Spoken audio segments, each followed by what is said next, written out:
حضرت سلیمان علیہ السلام نے اپنے لشکر پر نظر ڈالی، ایک پرندہ غائب نظر آیا۔ قرآن کہتا ہے وَتَفَقَّدَ الطَّيْرَ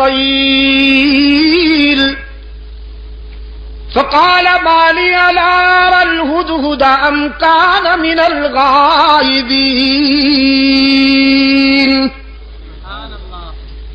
حضرت سلیمان علیہ السلام نے ایک پرندے کو غائب پایا، فرمانے لگے کیا بات ہے، مجھے ہدہد نظر نہیں آ رہا، ذرا دیکھو لشکر کے کسی کونے میں چھپا بیٹھا ہے یا پھر میری اجازت کے بغیر کہیں چلا گیا ہے، تلاش کرو۔ یہ ہدہد جانتے ہیں آپ؟ جی کیا فرمایا؟ اچھا ملا چرگا، تمہارے صدقے جاؤں، یہ کب سے ملا بن گیا بھائی؟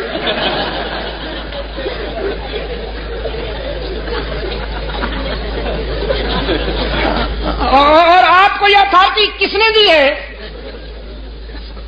کہ جس پرندے کے بھی ذرا بال ادھر ادھر ہو جائیں آپ اس پہ ملا کا ٹائٹل فٹ کر دیں؟ یار چلو پھر بھی گوارا ہے، اچھا پرندہ ہے، بڑا خوش نصیب پرندہ ہے، قرآن میں جس کا تذکرہ فخریہ انداز میں آیا ہے۔ ہاں اس پر حسد کیا تھا کوے نے۔ حضرت سلیمان علیہ السلام نے جب اس ہدہد سے پوچھا کہ تمہارے اندر کون سی خوبی ہے، اللہ نے تمہیں کون سی خوبی عطا کی ہے، تو یہ کہنے لگا اللہ کے نبی مجھے اللہ نے یہ خوبی عطا فرمائی ہے کہ میں خشک زمین کو دیکھ کر اندازہ کر لیتا ہوں کہ پانی کتنا دور ہے، نظر میں رسائی دے دی ہے اللہ نے، خشک زمین کو دیکھ کر میں یہ اندازہ کر لیتا ہوں کہ کتنی گہرائی پہ پانی مل سکتا۔ حضرت سلیمان علیہ السلام نے فرمایا بھی تم تو بڑے کام کے ہو، ہمیں ویرانوں میں اور صحراؤں میں سفر کرنا ہوتا ہے، تو ہم کیوں نہ تمہاری اس استعداد سے کام لیں، اس صلاحیت سے کام لیں، بس تم ہمارے ساتھ رہا کرو، ہمارے ہم سفر رہا کرو، تاکہ ہم تیری اس خداداد صلاحیت سے کام لے سکیں۔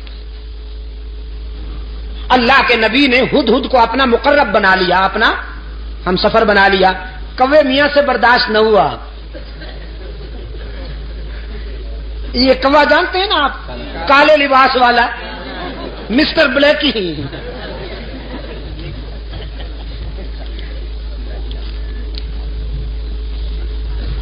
اس جنس سے ایسے فیصلے برداشت نہیں ہوا کرتے۔ اللہ کے رسول صلی اللہ علیہ وسلم نے صدیق اکبر کو اپنے پہلو میں سلا لیا، کبو کو برداشت ہوا نہیں ہوا، بڑی سخت تکلیف ہے بیچاروں کو۔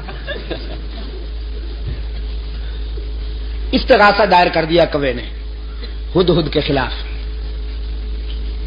اسکینڈل بنا لیا بدبخت نے، کہنے لگا واہ جی واہ، یہ کہتا ہے کہ میں خشک زمین دیکھ کر اندازہ کر لیتا ہوں کہ پانی کتنا دور ہوگا، بالکل غلط ہے۔ میں نے کئی مرتبہ دیکھا ہے کہ یہ جال میں پھنسا ہوا پھڑک رہا ہوتا ہے، اگر اس کی نظر میں اتنی رسائی ہے کہ یہ خشک زمین دیکھ کر پانی کی گہرائی معلوم کر لیتا ہے تو جال کو کیوں نہیں دیکھ لیتا، اس میں پھنس کیوں جاتا ہے؟ عیار تو بڑے ہوتے ہیں نا، یہ لفاظ اور لسان تو بڑے ہوتے ہیں۔ اس انداز خطابت میں استغاثہ دائر کیا کہ سننے والے بھی متاثر ہوئے، کہنے لگے جی بالکل ٹھیک ہے، یہ تو بات واقعی تفصیل طلب ہے، وضاحت طلب ہے کہ اگر ہدہد پانی کی گہرائی کو دیکھ لیتا ہے تو زمین کے اوپر جو جال تنا ہوا ہوتا ہے اس کو کیوں نہیں دیکھ لیتا؟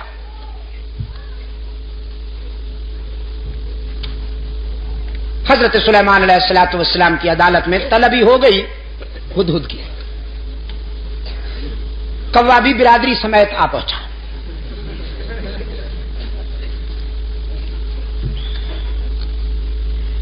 حضرت سلیمان علیہ السلام نے کوے سے کہا اپنا استغاثہ بیان کرو، اس نے وہ کہانی پھر دوہرا دی کہ جناب یہ کہتا ہے میں زمین کو دیکھتا ہوں تو اندازہ کر لیتا ہوں پانی کتنا دور ہے، جبکہ یہ زمین کے اوپر والے جال کو نہیں دیکھ سکتا، اس میں پھنس جاتا ہے، تو اس کا یہ دعویٰ غلط ہے. خلافت اس کو نہیں، ہمیں ملنی چاہیے.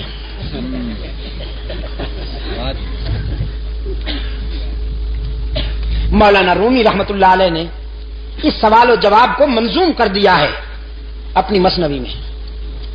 مجھے افسوس ہے کہ وہ پوری تو مجھے نہیں آتی، ایک دو شعر حافظے میں رہ گئے ہیں، وہ عرض کر دیتا ہوں. ہدہد نے جب کوے کا استغاثہ سنا تو مسکرا دیا.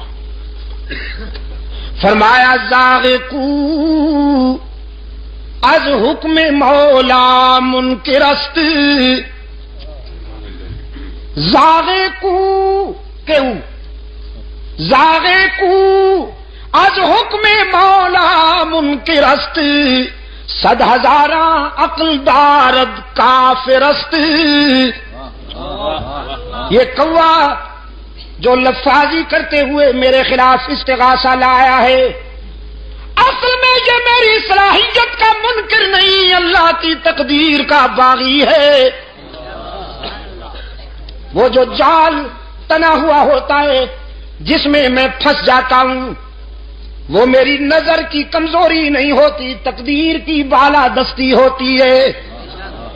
من ببینم دام را اندر ہوا، من ببینم دام را، میں ہوا کی اڑانوں میں جال کو دیکھ سکتا ہوں، لیکن تقدیر کی بالا دستی میرے شعور پہ پردے ڈال دیتی ہے. دیکھتا تو ہوں لیکن سمجھ نہیں پاتا، بالآخر جال میں پھنس جاتا ہوں. وہ میری نظر کی کمزوری نہیں ہوتی، اللہ کی تقدیر کا فیصلہ ہوتا ہے. سلیمان علیہ السلام نے فرمایا اخرج انک رجیم، دفعو نکل جا. بکواس کی ہے تو نے، اللہ نے جب یہ استعداد عطا کی ہے تو تجھ سے برداشت کیوں نہیں ہوتی؟ کوے نے کہا جی جاتے ہیں، ناراض کیوں ہوتے ہیں؟ جاتے ہیں ناراض کیوں ہوتے ہیں؟ نکل جاؤ نا. جاتے ہیں جی. احتجاج کرنے کی تو اجازت ہے، پروٹیسٹ تو کریں، ہم ذرا تحریک تو چلائیں آپ کے اس فیصلے کے خلاف. سلیمان علیہ السلام نے فرمایا قیامت تک چیختے اور چلاتے رہو گے، تمہارا منہ بھی کالا رہے گا، تمہارا جسم بھی کالا رہے گا. حسد کے مارے ہمیشہ حسد کے اندھیروں میں ڈوبے رہتے ہیں. اللہ جنہیں اپنے فضل و کرم سے نوازے وہ پیغمبر کے پہلو میں سوتے رہتے ہیں.